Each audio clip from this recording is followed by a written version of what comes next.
नमस्कार मित्रांनो, आपलं सर्वांचं स्वागत आहे. मी श्री उडी पाटील, सहाय्यक प्राध्यापक, भूगोल विभाग, कला वाणिज्य विज्ञान महाविद्यालय पलूस. आपण BA भाग 1 सेमिस्टर 1 भूगोल पेपर नंबर 1 प्राकृतिक भूगोल या विषयाचा अभ्यास करीत आहोत.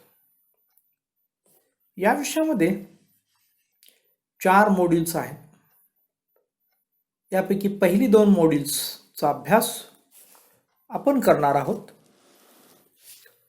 त्याचं नाव आहे इंट्रोडक्शन टू फिजिकल जिओग्राफी, प्राकृतिक भूगोलाची ओळख, आणि दुसऱ्याचं नाव आहे ॲटमॉस्फिअर, वातावरण. तर यापैकी आपण पहिला जो चॅप्टर आहे इंट्रोडक्शन टू फिजिकल जिओग्राफी याचा अभ्यास सध्या आपण करीत आहोत. प्राकृतिक भूगोलाची ओळख या प्रकरणामध्ये मित्रांनो आपण मीनिंग अँड डेफिनेशन्स म्हणजे प्राकृतिक भूगोलाची व्याख्या, अर्थ, नेचर ऑफ फिजिकल जिओग्राफी, प्राकृतिक भूगोलाचं स्वरूप, स्कोप ऑफ फिजिकल जिओग्राफी, प्राकृतिक भूगोलाची व्याप्ती, ब्रँचेस ऑफ फिजिकल जिओग्राफी, प्राकृतिक भूगोलाच्या शाखा आणि इम्पॉर्टन्स ऑफ फिजिकल जिओग्राफी, प्राकृतिक भूगोलाचं महत्त्व. यामध्ये मित्रांनो आपण व्याख्या पाहिलेली आहे, स्वरूप पाहिलेलं आहे, स्कोप ही पाहिलेला आहे, आणि आज आपण ब्रँचेस म्हणजे शाखांच्या अभ्यासाकडे वळणार आहोत. आतापर्यंत आपण काय काय पाहिलं? भूगोल म्हणजे काय, प्राकृतिक भूगोलाच्या व्याख्या, यानंतर प्राकृतिक भूगोलाचे स्वरूप, प्राकृतिक भूगोलाची व्याप्ती, क्षेत्र किंवा विषय सामग्री, इथपर्यंतचा भाग मित्रांनो आपण पाठीमागच्या क्लासमध्ये पाहिलेला आहे. आज आपल्याला पाहायचं आहे की प्राकृतिक भूगोलाच्या शाखा. मित्रांनो या ठिकाणी संपूर्ण भूगोलशास्त्रातील शाखा आपल्या समोर दिसत आहेत. पहा, संपूर्ण भूगोलशास्त्रातील शाखा आपल्या समोर दिसत आहेत, परंतु यातील आपण काही शाखांचा अभ्यास करणार आहोत. विशेषतः सर्वच शाखांचा नामोल्लेख जरी आपण करणार असलो तरी सुद्धा आपल्याला फक्त प्राकृतिक भूगोल या ठिकाणी लाल अक्षरानं जे दाखवलेलं आहे इतक्याच शाखांचा अभ्यास आपण करणार आहोत. मानवी भूगोलाचा फक्त आपण या ठिकाणी नामोल्लेख करणार आहोत आणि यामध्ये काय शिकणार आहोत याचं थोडक्यात आपल्याला वेळेमध्ये जर बसलं तर आपण त्या गोष्टी आपण पाहूया. यामध्ये आपण भूगोल म्हणजे काय आपण सुरुवातीला या गोष्टी पाहिलेल्या आहेत की साधारणपणे आपण जिओग्राफी, जिओ म्हणजे अर्थ, ग्राफी म्हणजे वर्णन, पृथ्वीचं वर्णन करणारं शास्त्र म्हणजे जिओग्राफी किंवा भूगोल अशी आपण व्याख्या केलेली आहे. आणि ही व्याख्या इरॅटोस्थेनिस या शास्त्रज्ञानं हा जो काही जिओग्राफी हा शब्दप्रयोग केला या शब्दप्रयोगामधून आपल्याला प्राप्त झालेली आहे. आणि मित्रांनो यानंतर पृथ्वीचं वर्णन करता करता आपण या सगळ्या गोष्टी आपण सुरुवातीला पाहिलेल्या आहेत, तरी सुद्धा पुन्हा एकदा या ठिकाणी आपण भूगोलाच्या ज्या काही शाखांची जी काही निर्मिती झाली ती का झाली असावी या दृष्टिकोनातून थोडासा यावरती प्रकाश पुन्हा एकदा टाकणं आवश्यक आहे. की सुरुवातीला जो भूगोलशास्त्र पृथ्वीचं वर्णन करणारं शास्त्र म्हणून अभ्यासलं जात होतं तरी सुद्धा त्याला काही मर्यादा होत्या, आणि ह्या मर्यादा कोणत्या होत्या हे आपण लक्षात घेणं आवश्यक आहे.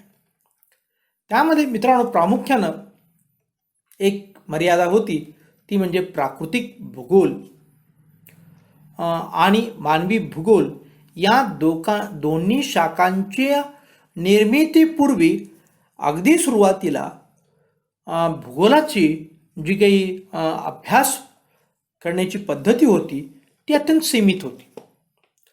फक्त सुरुवातीला तर नामावलीचा किंवा स्थळांची नावं, नद्यांची नावं, वृक्षांची नावं, प्रदेशांची नावं या प्रकारची माहिती म्हणजे याला नामावलीचा भूगोल असं म्हटलं तरी काही हरकत नव्हती.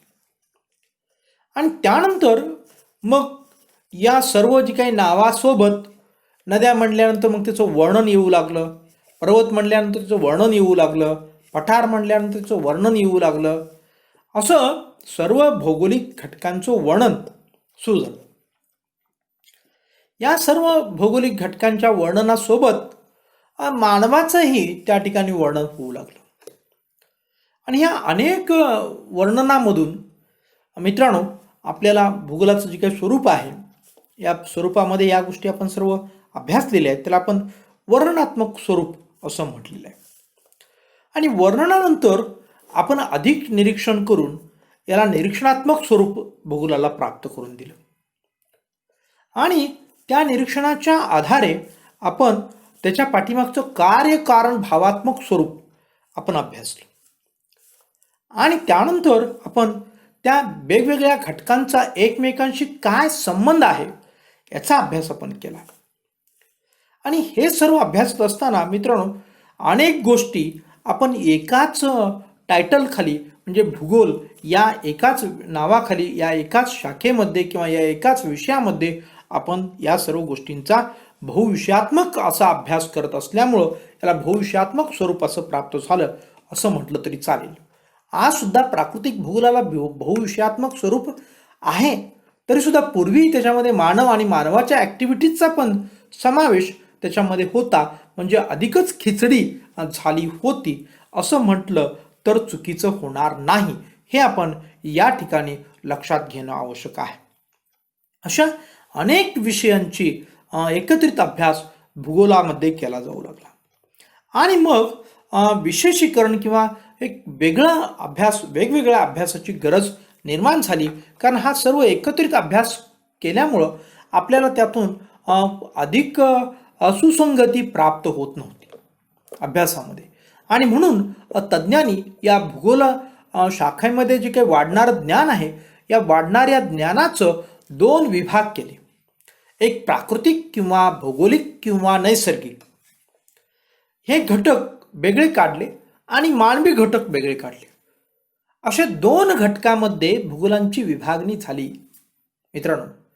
आणि त्यामध्ये एक मग जे काही प्राकृतिक भौगोलिक किंवा नैसर्गिक घटक आहेत त्यापासून जो काही भूगोल तयार झाला त्याला आपण प्राकृतिक भूगोल असं म्हणतो. आणि मानव आणि मानवाच्या जे काही असणाऱ्या ॲक्टिव्हिटीज आहेत त्या संदर्भात असणारा एक भूगोल जो तयार झाला त्याला आपण मानवी भूगोल अशा भूगोलाच्या मुख्य प्रमुख 2 शाखांची निर्मिती झालेली आपल्याला पाहायला मिळते. आणि मग आपण प्राकृतिक भूगोलाकडे वळूया. प्राकृतिक भूगोल म्हणजेच आता मी तुम्हाला सांगितलेलंच आहे की नैसर्गिक भूगोल म्हणजेच भौगोलिक भूगोल. तर या प्राकृतिक भूगोलाच्या पुन्हा अभ्यास वाढत गेल्यानंतर अनेक प्राकृतिक भूगोलामध्ये सुद्धा घटक निर्माण झालेले आपल्याला पाहायला मिळतात.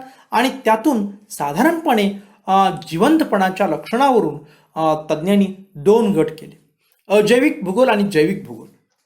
अर्थात सर्वच भूगोलकार किंवा सर्वच पुस्तकामध्ये अशा अजैविक आणि जैविक भूगोल या स्वरूपात मांडणी असते असं नाही आहे. तर अनेक ठिकाणी आपल्याला ही सर्व शास्त्र एकाच टायटल खाली म्हणजे अजैविक आणि जैविक भूगोल अशा प्रकारची नावं न देता जे काही खगोलशास्त्र, भूगर्भशास्त्र, भूरूपशास्त्र, सागरशास्त्र, वातावरणशास्त्र, हवामानशास्त्र, मृदाशास्त्र, खनिजशास्त्र, प्राणीशास्त्र, वनस्पतीशास्त्र, सूक्ष्म जीवशास्त्र असं हे सगळं एकाच प्राकृतिक भूगोलाच्या नावाखाली ह्या सर्व उपशाखा सुद्धा काही पुस्तकामध्ये आपल्याला पाहायला मिळतात.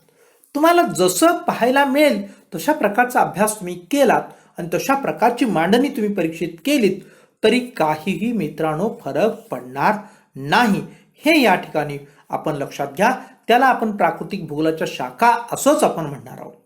परंतु या ठिकाणी मात्र आपण दोन वर्गवारी केलेली आहे, एक अजैविक भूगोल आणि एक जैविक भूगोल. तर प्रथम मित्रांनो आपण जे काही अजैविक भूगोलामध्ये कोणत्या प्राकृतिक भूगोलाच्या शाखांचा समावेश होतो हे आपण पाहणार आहोत.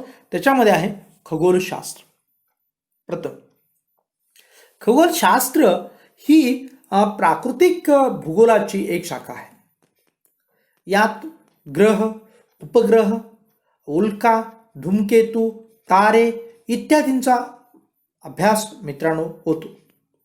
आणि एक विशेष गोष्ट म्हणजे आपल्याला सांगायला आनंद होईल की ही जी काही ॲस्ट्रॉनॉमी याला म्हणतात, खगोलशास्त्राला काय म्हणतात इंग्लिशमध्ये ॲस्ट्रॉनॉमी म्हणतात. या ॲस्ट्रॉनॉमीवरती आधारित ॲस्ट्रॉलॉजी किंवा यावरती आधारित आपल्याला ज्योतिषशास्त्र विकसित झालेलं आहे.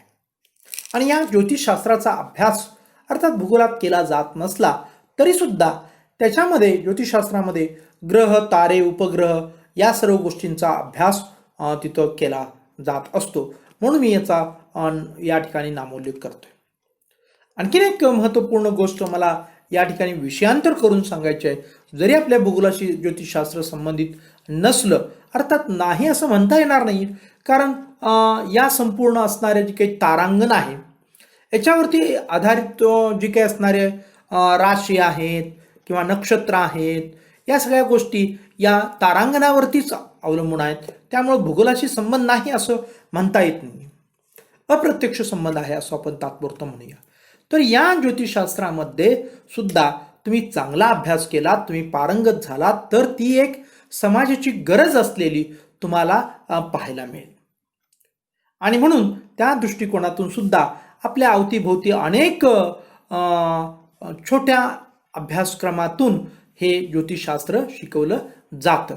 मग ते पुण्याला असेल, कराडला असेल, इस्लामपूरला असेल, तर याचा अभ्यास जर तुम्ही चांगलं केलं आणि पंचांगाची तुम्ही जर वाचन करू शकलात तर लोकांची पत्रिका पाहणं ही जी काही गरज आहे किंवा कुंडली मॅच होते किंवा न होते विवाहासाठी हे पाहणं किंवा मुहूर्त पाहणं, ते मग विवाह मुहूर्त असतील किंवा अनेक वेगवेगळ्या कार्याचे मुहूर्त असतील, या सर्व गोष्टी याच्यामध्ये येतील आणि तो एक तुम्हाला चांगला उदरनिर्वाहाचा साधन बनू शकेल.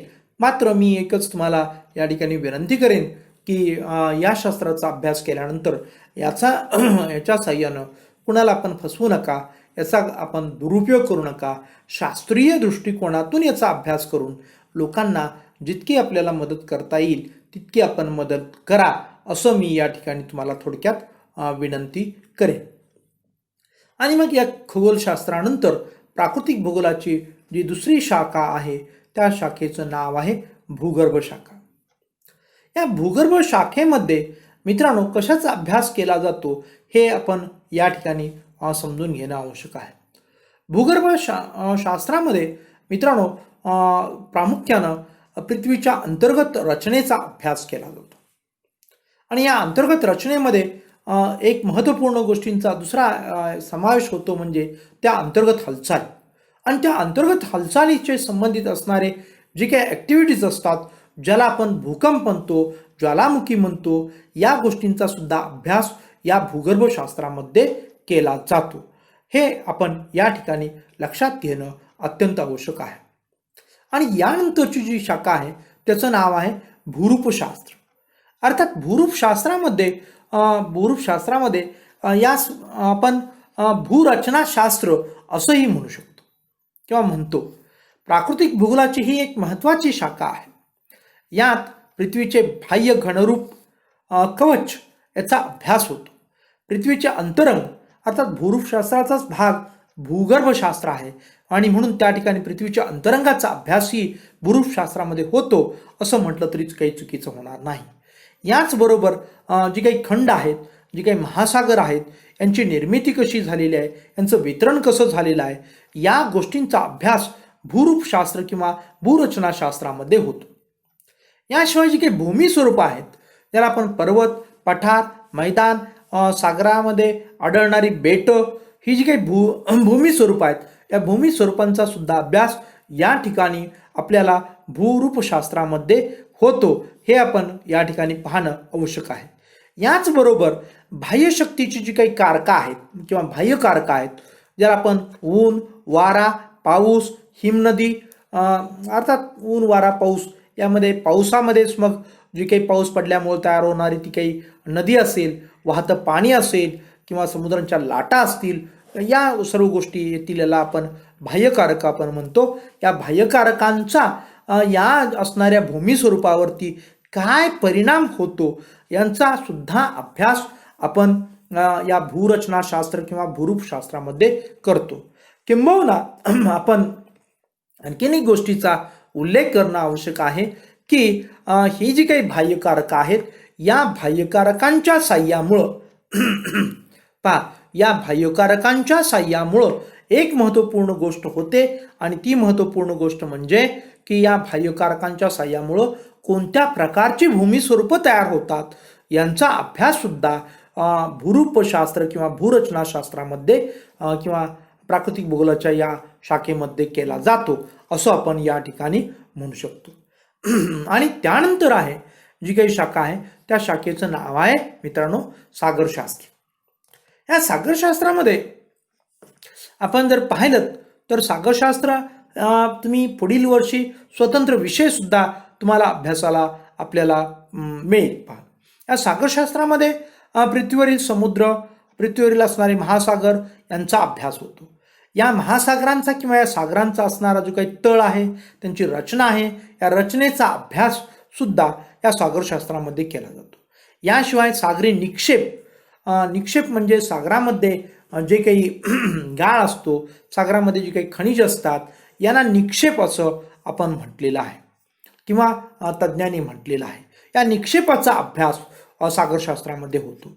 याशिवाय सागर जलाचं तापमान, सागर जलाची क्षारता, सागरात होणाऱ्या हालचाली, या सर्व गोष्टींचा अभ्यास सुद्धा सागरशास्त्रामध्ये होतो.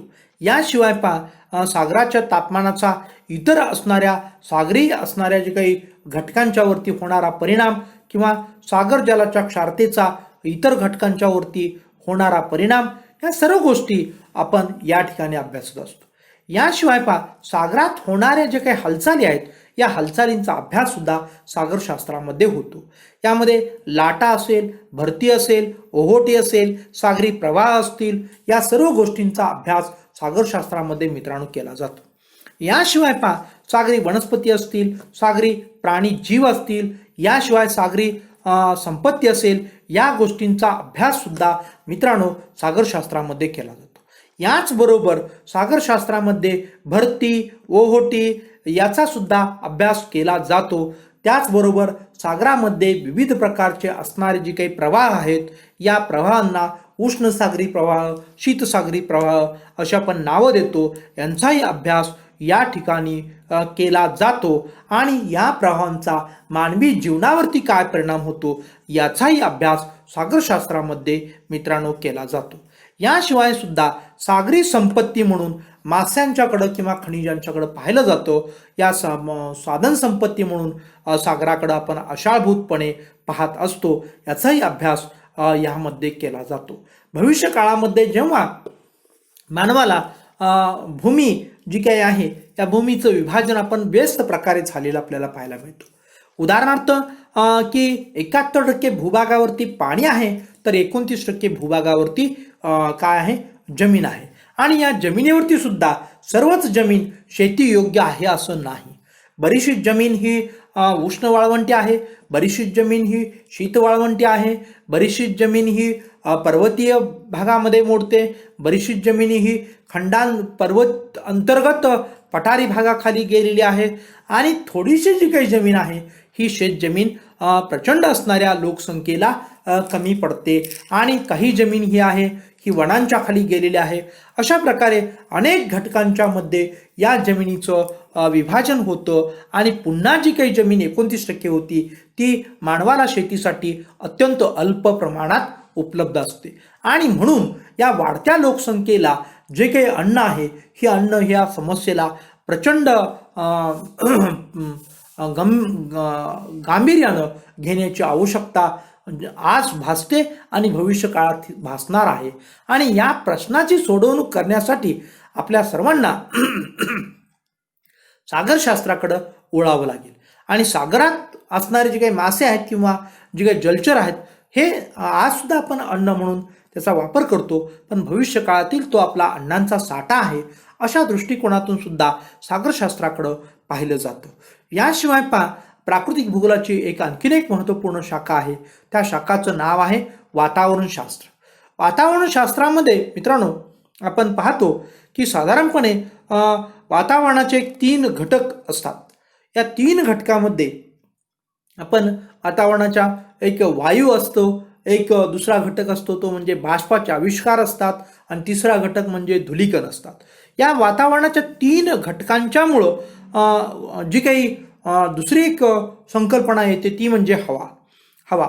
या हवेचाही अभ्यास या ठिकाणी केला जातो असं आपण म्हणू शकतो. म्हणजे वातावरणाचे प्रमुख 3 घटक वायू, त्याचबरोबर बाष्पाविष्कार, धुलीकण यांच्या अभ्यासासोबत हवेचे जी काही अंग आहेत या हवेच्या अंगांचाही अभ्यास केला जातो. त्यामध्ये मग वायुभार असेल, वारे असतील, ढग असेल, आर्द्रता असेल, वृष्टी असेल, दृश्यता असेल किंवा तापमान असेल, ही काही हवेची अंग आहेत. या हवेच्या अंगांच्या आधारे आपण हवेचं जी काही दैनंदिन स्थिती आहे या दैनंदिन स्थितीची आपल्याला कल्पना येते, आणि मग त्याच्यावरून वेदर मॅप किंवा हवा स्थिती दर्शक नकाशे तयार होतात. आणि भारतात ती पुण्यातून प्रकाशित होत असतात. पुण्यामध्ये जी काही आपली वेधशाळा आहे त्या वेधशाळेतून सकाळी 8:30 वाजता आणि सायंकाळी 5 वाजता दररोज वेदर मॅप प्रकाशित होत असतात. आणि हे वेदर मॅप मित्रांनो आपल्याला दररोज टी व्हीवरती सुद्धा पाहायला मिळतात की आजचा हवामानाचा अंदाज असं म्हणतात. अर्थात आजच्या हवेची स्थिती असं म्हणायला पाहिजे, परंतु शब्द वेगळे योजले जातात. इंग्रजीमध्ये मात्र वेदर रिपोर्ट असाच शब्द आपल्याला त्या ठिकाणी पाहायला मिळतो. तर याचं वाचन सुद्धा मित्रांनो भूगोलशास्त्रामध्ये आपल्याला शिकवलं जातं. जेव्हा तुम्ही BA भाग 3 मध्ये प्रवेश घ्याल तेव्हा त्या ठिकाणी अशा प्रकारचे जी काही हवा स्थिती दर्शक नकाशांचं वाचन कसं करायचं हे तुम्हाला शिकवलं जाईल. आणि त्यावरून तुम्हाला निश्चितपणे नजीकच्या काळातील जी काही हवा स्थितीची जी काही अनुमान आहेत हे हवा स्थितीची अनुमानं किंवा भाकितं तुम्हाला बांधता येतील. अशा प्रकारचं अभ्यास आपल्याला 3ऱ्या वर्षी म्हणजेच BA भाग 3 मध्ये आपण ज्याला भूगोल विभागात प्रवेश किंवा स्पेशल जॉग्राफी असं म्हणतो त्यामध्ये प्रवेश घेतल्यानंतर वातावरणशास्त्राशी संबंधित असणाऱ्या या हवा स्थिती दर्शक नकाशांचं वाचन आपण त्या ठिकाणी करणार आहोत. वरती आपण जी काही भूरचनाशास्त्राच्या संदर्भात सुद्धा काही नकाशे भूगोलामध्ये आहेत त्याला भूस्थलदर्शक नकाशे असं म्हणतात. इंग्लिशमध्ये त्याला टोपोशीट असं म्हणतात. हे नकाशे कुठेही तुम्हाला सार्वजनिकरित्या पाहायला मिळत नाहीत किंवा वैयक्तिक तुम्हाला ते बाळगता येत नाहीत, तुम्हाला ते कधीसुद्धा पाहायला मिळालेले नाहीत. अशा प्रकारच्या नकाशांचं वाचन आपल्याला TYBA मध्ये करायचं आहे. त्याला आपण टोपोशीट म्हणतो किंवा भूस्थलदर्शक नकाशे मराठीमध्ये म्हणतो. या नकाशांचा वाचन केल्यानंतर तुम्हाला त्याचा निश्चितपणे भविष्यकाळातील करिअरमध्ये उपयोग होऊ शकतो. उदाहरणार्थ तुम्ही कोणत्याही शासकीय नोकरीमध्ये तुम्ही जेव्हा प्रवेशित होता मित्रांनो तेव्हा तुम्हाला त्या ठिकाणी अशा प्रकारच्या नकाशांचा अध्ययन वाचन तुम्हाला शिकवलं जातं आणि तुम्ही तशा प्रकारचं अध्ययन वाचनही करता. पहा यानंतर मित्रांनो आपल्याला पुढची जी काही प्राकृतिक भूगोलाची शाखा आहे त्या शाखेचं नाव आहे हवामानशास्त्र. हवामानशास्त्रामध्ये काय शिकवलं जातं हेही आपण या ठिकाणी पाहूया. साधारणपणे पहिली जी काही वातावरण ही संकल्पना आहे या संकल्पनेवरतीच आधारित वातावरणाला इंग्लिशमध्ये मेट्रोलॉजी म्हणतात, तर हवामानशास्त्राला इंग्लिशमध्ये क्लायमॅटॉलॉजी म्हणतात. तर या मेट्रोलॉजीवरतीच आधारित हवामानशास्त्र अवलंबून असतं असं आपल्याला या ठिकाणी म्हणता येईल.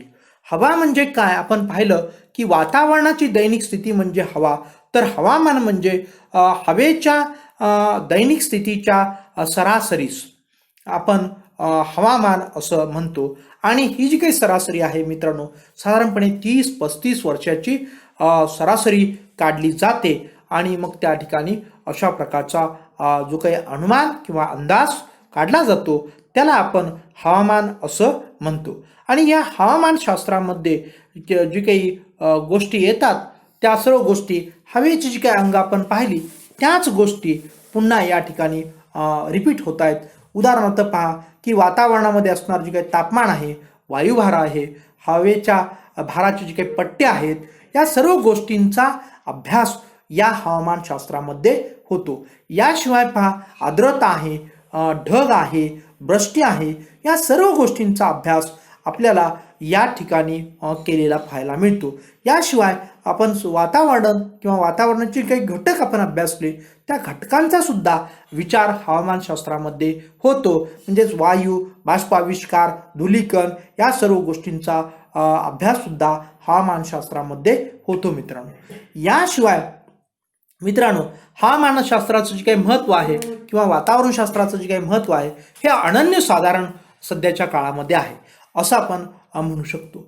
यामध्ये विशेषतः शेतकऱ्यांच्या बाबतीमध्ये जर सांगायचं झालं तर भविष्यकालीन जे काही प्रिडिक्शन आहे हे शेतकऱ्यांना अत्यंत महत्त्वाचं आहे की नजीकच्या 8 दिवसात, नजीकच्या महिन्याभरात पाऊस किंवा अतिवृष्टी होणार आहे किंवा नाही, तापमान कसं राहणार आहे, आकाश स्वच्छ असेल किंवा नसेल, या सर्व गोष्टी शेतकऱ्यांना त्यांच्या पिकांचं रक्षण करण्यासाठी, त्यांच्या पिकांची जोपासना करण्यासाठी, त्यांचं पीक व्यवस्थितरित्या घेण्यासाठी मदत होते. अशा प्रकारचं एक महत्त्व आपल्याला हवामानशास्त्राचं मानवी जीवनामध्ये सांगता येतं. फक्त कृषीच्या संदर्भातच हवामानशास्त्राचं महत्त्व आहे असं नाही मित्रांनो. इतरही क्षेत्रामध्ये जसं वाहतूक क्षेत्र असेल, त्याच्यामध्ये रस्त्याची वाहतूक असेल, रेल्वेची वाहतूक असेल, विमानांची वाहतूक असेल किंवा जलमार्गाची वाहतूक असेल, या सर्व ठिकाणी हवामानशास्त्राचा उपयोग आपल्याला पाहायला मिळतो. याचाही अभ्यास हवामानशास्त्रामध्ये होतो असं आपण म्हणू शकतो. याशिवाय पहा की मानवी जीवनातील ज्या काही विविध ॲक्टिव्हिटीज आहेत त्या ॲक्टिव्हिटीजचा आणि हवामानशास्त्राचा एकमेकांशी काय संबंध आहे किंवा हवामानशास्त्राचा मानवाच्या प्रत्येक गोष्टीवरती, मग त्याची मानवाची असणारी शरीररचना असू दे किंवा मानवाची असणारी शारीरिक क्षमता असू दे किंवा मानवाचे असणारे उद्योगधंदे असू देत, यावरती कशा प्रकारचा प्रभाव हवामान टाकतं, या सर्व गोष्टींचा अभ्यास मित्रांनो हवामानशास्त्रामध्ये केला जातो. अशा प्रकारचं हे हवामानशास्त्र हे अत्यंत महत्त्वपूर्ण शाखा आहे असं आपल्याला या ठिकाणी म्हणता येईल. अशा प्रकारे आपण आज पहा की प्राकृतिक भूगोलाची जी काही अजैविक भूगोलशास्त्र ही जी काही शाखा आहे यामध्ये आपण खगोलशास्त्र, भूगर्भशास्त्र, भूरूपशास्त्र किंवा भूरचनाशास्त्र, वातावरणशास्त्र व हवामानशास्त्र या शाखांचा अभ्यास केलेला आहे. बाकीच्या सर्व शाखांचा अभ्यास आपल्याला पुढील तासामध्ये आपल्याला करावयाचा आहे. या ठिकाणी आपण वेळेच्या अभावी मित्रांनो आपण थांबणार आहोत. धन्यवाद.